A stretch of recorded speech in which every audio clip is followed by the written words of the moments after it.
Crazy Rocket, now available on PMBet. Mara baada ya kutinga nusu finali kwenye michuano ya kombe la shirikisho, tunakwenda kucheza robo finali kwenye michuano ya CRDB. Hali ikoje ndani ya kikosi? Kwanza tunashukuru baada ya mchezo ule, nadhani maandalizi yalianza kwa sababu pia tunajua tuna mchezo mgumu hasa ukizingatia katika hatua ambayo tuko nayo na timu tunayokutana nayo. Kwa hiyo toka tumemaliza mchezo wetu uliopita, maandalizi yalianza siku hiyo ya kujiandaa na mchezo huu.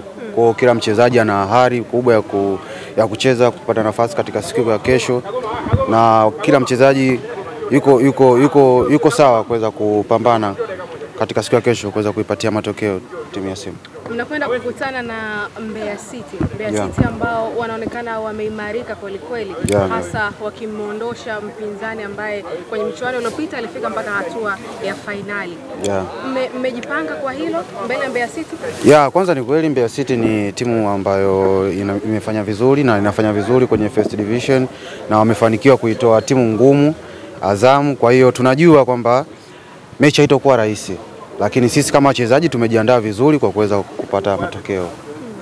Duchu, mambo yanatoka daraja tofauti na nyinyi kidogo.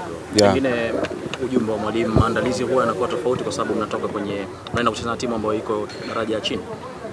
Ndio, timu kwa daraja la pili so shida, lakini unaangalia Mbeya City wanakaribia wachezaji wao wengi wamecheza ligi kuu na wengi wazoefu katika ligi ya Tanzania. Kwa hiyo usitarajie mechi inaweza kaa rahisi, au kwamba kwa kuwa ni Mbeya City tunacheza na Simba basi sisi Simba tujiandaa kwa tunacheza na Mbeya City. Hapana, Mbeya City ni timu kubwa, na hata ukiangalia kwenye ligi yao wanafanya vizuri, na hata kwenye ligi pia wanafanya vizuri, ndio maana wapo katika hatua hii.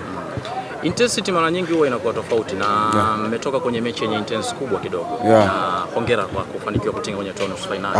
Hapa mnasaka tena nafasi nyingine ya kwenda kwenye hatua nyingine ya mtoano.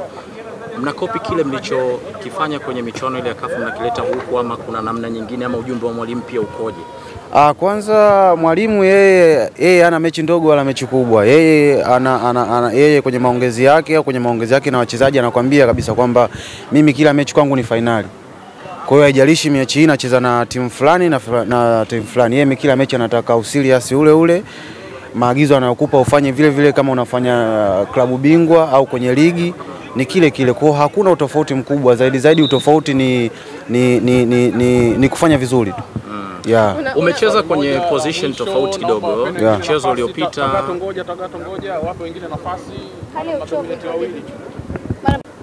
Kwa hiyo nadhani kama mtu atakuwa anajisikia uchovu au hata kuwa sawa, mwalimu anaweza akafanya mabadiliko ya kumpanga mchezaji mwingine na ambaye anaweza akacheza vizuri.